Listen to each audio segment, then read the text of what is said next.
Si Kirsty Wilkinson ay pinanganak noong June 19, 1984 sa England. Tatlo silang magkakapatid na babae at si Kirsty ang bunso. Malapit sa isa't isa ang pamilya Wilkinson at makikita ang pagmamahalan sa bawat isa sa kanila. Si Kirsty ay malapit sa kanyang ina na si Catherine. Sa edad ng 14 ni Kirsty, lumipat na ang kanilang pamilya sa Bridgend, South Wales. Doon ay pina-enroll sila sa bagong paaralan ng kanilang mga magulang. Sa kanilang paaralan, nakuha ni Kirsty ang pansin ng ibang mga estudyante dahil sa angking kagandahan nito at makikita na may tiwala talaga siya sa kanyang sarili. Yun ang mas lalong nagdagdag ng pagiging attractive ni Kirsty. Simula high school ay pangarap na ni Kirsty ang maging isang modelo, pero napaka-competitive sa mundo ng pagmumodelo. Kaya naman nahirapan din si Kirsty na makahanap at makapasok. Paminsan-minsan ay nakakakuha siya ng mga amateur photoshoots at napakaliit lamang ng kanyang kinikita. Pero ganun pa man ay hindi sumuko si Kirsty. Sa murang edad niya ay marami na siyang pinasok ng mga trabaho para lamang kumita kahit papano.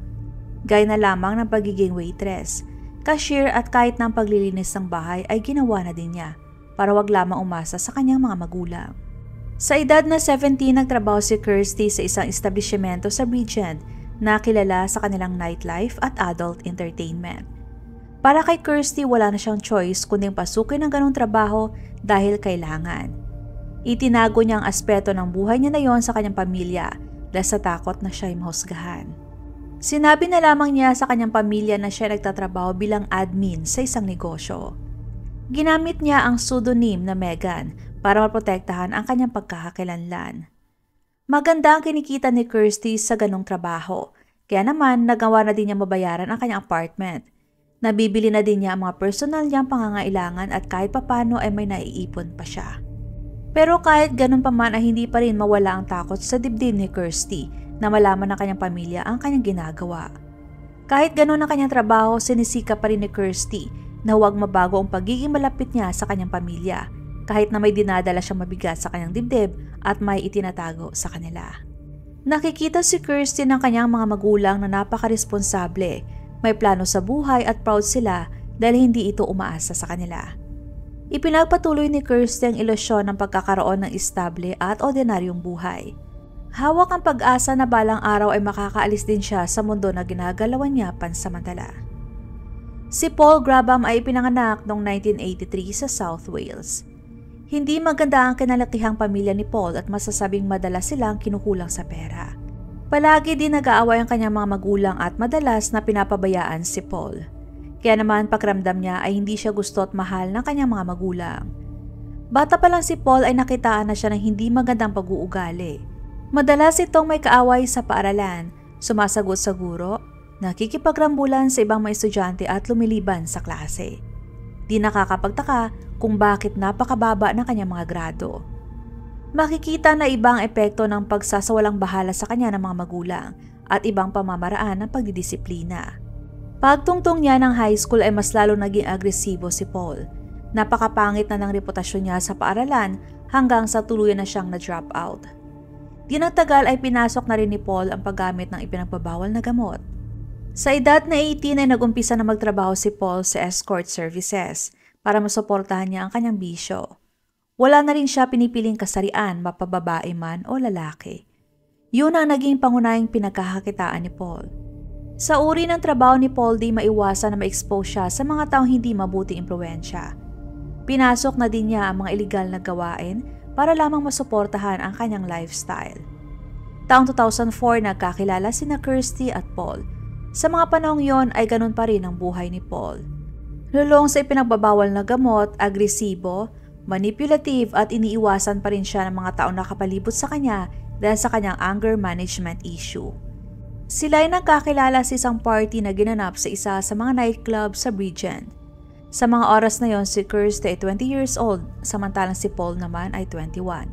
At ang dalawa ay parehong nasa pinaka-challenging na estado pa ng kanilang mga buhay. Pero sa kabila nun na naging maganda ang koneksyon ng dalawa at namuo ang mutual attraction sa pagitan nila. Agad silang na-attract sa isa't isa at nag-usap lang sila sa kabuuan ng gabi hanggang sa matapos na ang party.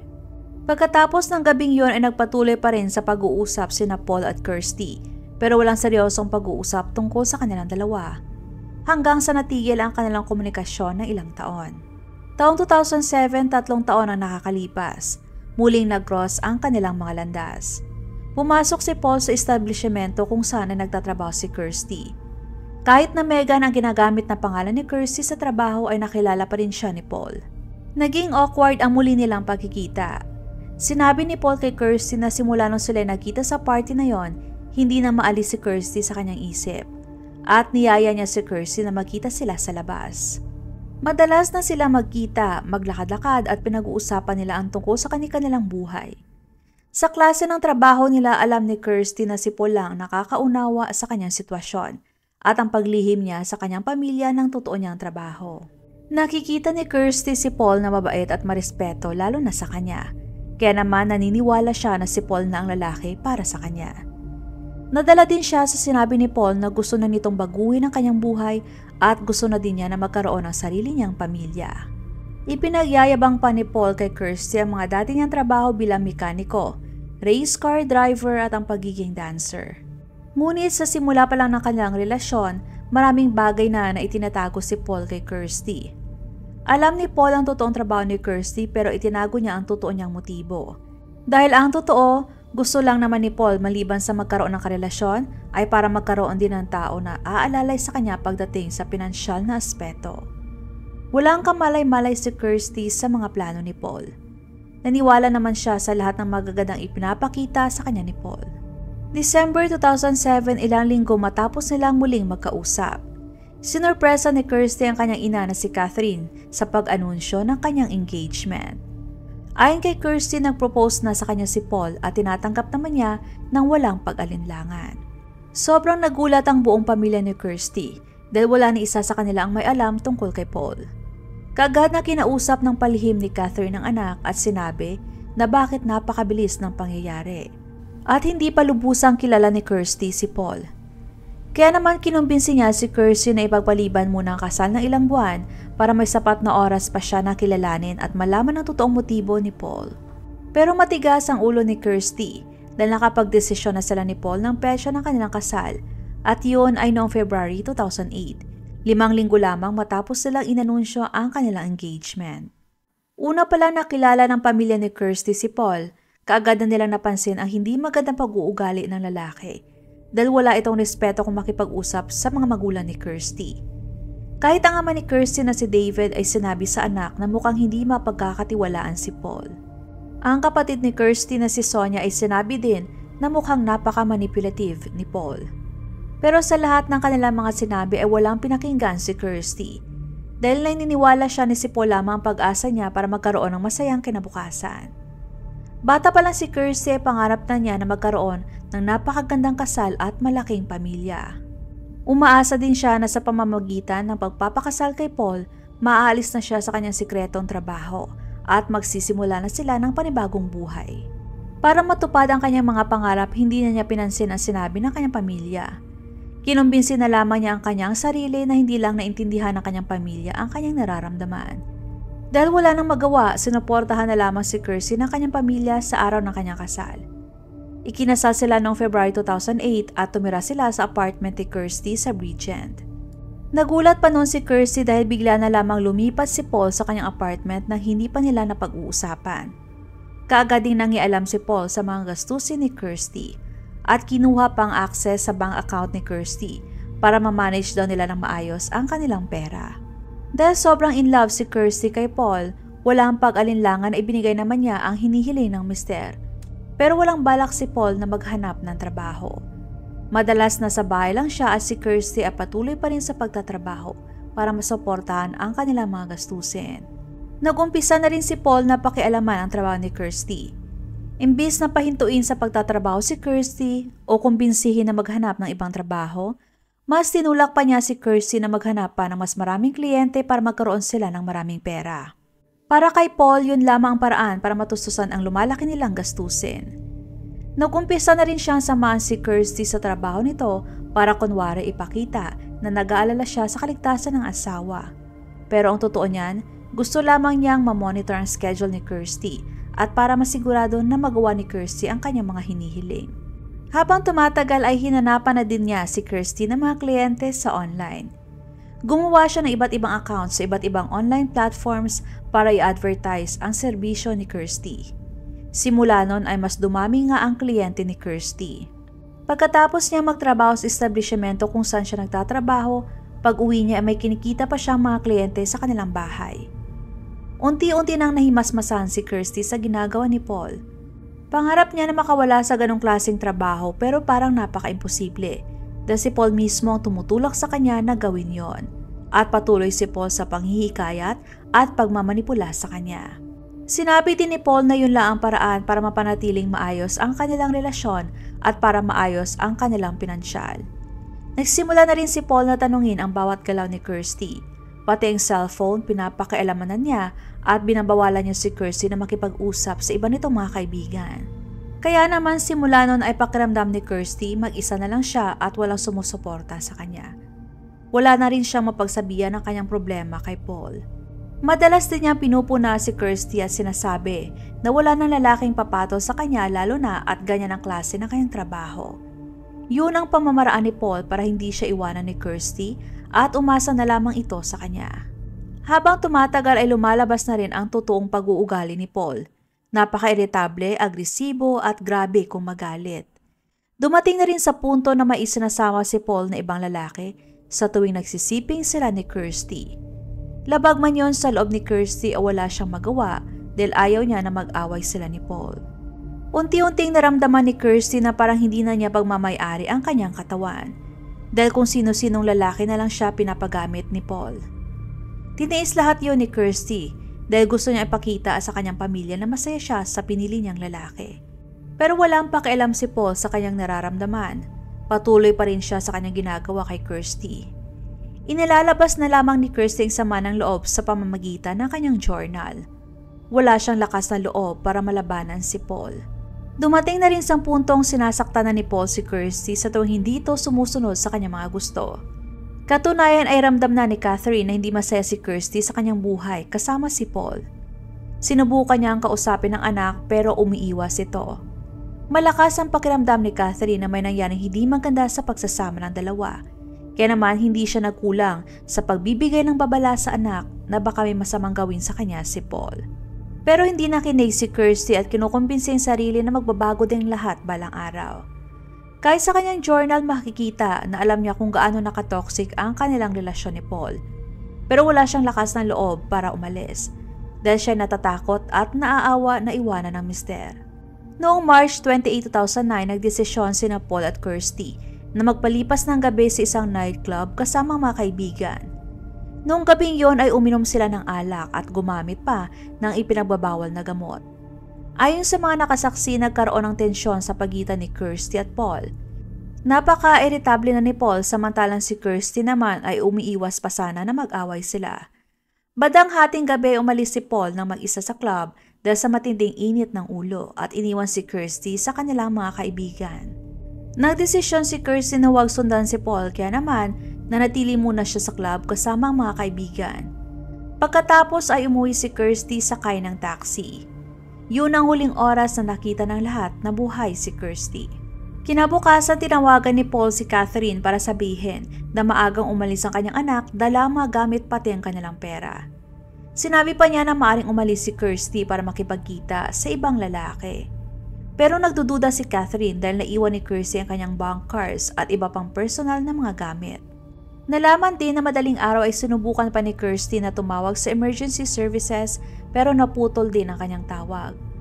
Nakarinig din ang mga kapitbahay nila ng pigil na sigaw at tunog ng pakikibaka. Kaya naman hinala ng pamilya ni Kirsty na may foul play. Doon na sila tumawag sa mga pulis para i-report ang pagkawala ni Kirsty. Kaagad na nagsagawa ng investigasyon ang mga pulis at ang pangunahing suspect ay si Paul. Sinabi ni Paul na tulog siya nang dumating si Kirsty mula sa bar. Kinabukasan pagagising niya ay wala na si Kirsty at dalang iba niyang gamit. Pero ang bersyon ng mga kaganapan niya ay hindi umaayon sa totoong nangyari. Noong nagsagawa ng pagsusuri sa kanilang bahay, napansin ng mga pulis na ang kisame sa kanilang kwarto ay kakampintura lamang at ang carpet na dating nasa kwarto nila ay nawawala din. Paliwanag ni Paul gusto daw ni Kirsty na mag-decorate sa kanilang kwarto pero hindi natuloy.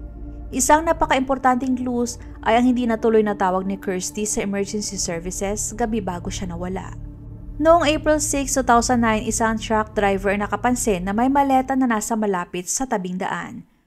Huminto siya sa di kalayuan at tinignan ang maleta.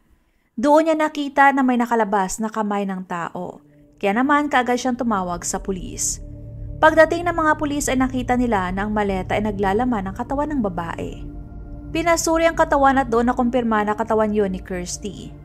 Sa isinagawang autopsy nakita na tumamo ng maraming injuries ang katawan ni Kirsty.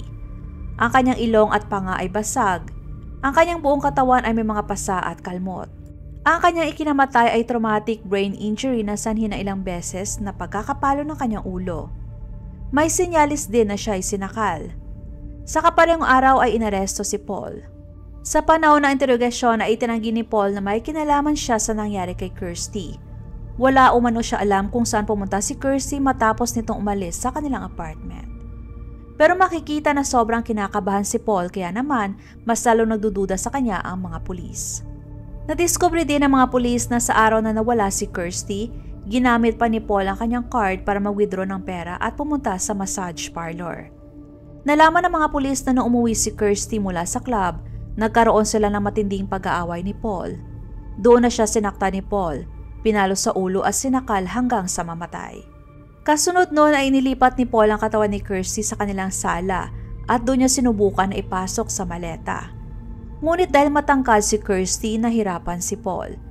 Naisipan niyang pagputol-putulin ang katawan ngunit wala siya mga gamit para magawang maputol. Kaya naman isiniksik niya ng mabuti ang katawan sa maleta at saka dinala sa malayong lugar at itinapon. May nakita din ng mga talsik ng dugo sa kanilang kwarto na hindi nalinis ni Paul. Nakita din ang journal ni Kirsty at doon nalaman ng mga pulis ang matinding hirap na dinanas niya kasama si Paul at ang kagustuhan na iwanan ang lalaki pero hindi niya kayang gawin. Nagsimula ang paglilitis ni Paul noong unang bahagi ng 2010. Iprinisinta ng mga prosecutor ang detalyadong timeline ng pangyayari base sa mga nakolektang ebidensya ng mga pulis at statement ng mga witnesses. Sa panahon ng paglilitis, binasa din ang nilalaman ng journal ni Kirsty. Pero itinanggi lahat ni Paul ang mga nakasulat sa journal na yon, at sinabi na ibang tao ang pumatay kay Kirsty. Matapos ang mahabang paglilitis, nakita ng mga jury na si Paul ay guilty sa pagpatay kay Kirsty. Kaya naman noong February 4, 2010, si Paul ay sinentensyahan ng life imprisonment na may minimum term na 19 years. Halos hindi matanggap ng pamilya ni Kirsty ang nangyari sa kanya. Hindi sila nagkulang sa pagbigay ng babala at payo kay Kirsty, pero hindi sila pinakinggan. Ang kapatid ni Kirsty na si Hailey ay hindi rin matanggap ang pagkamatay ng kanyang kapatid at sobra siyang apektado dahil sila ang mas malapit sa isa't isa. Hanggang sa nagkaroon na ng depression si Hailey. Nalulong din sa alcohol si Hailey dahil yun ang kanyang paraan para makalimutan pansamantala ang nangyari sa kanyang kapatid. 5 taon matapos mamatay ni Kirsty, si Hailey ay namatay din dahil sa alcohol poisoning sa edad na 31. Please support po my second channel na Usaping Krimen. Salitan ang pag-upload ko sa kada channel kaya kung gusto niyo na makapanood ng crime story araw-araw, maaari lamang po na i-check ang bawat channel para sa mga panibagong videos. Maraming salamat!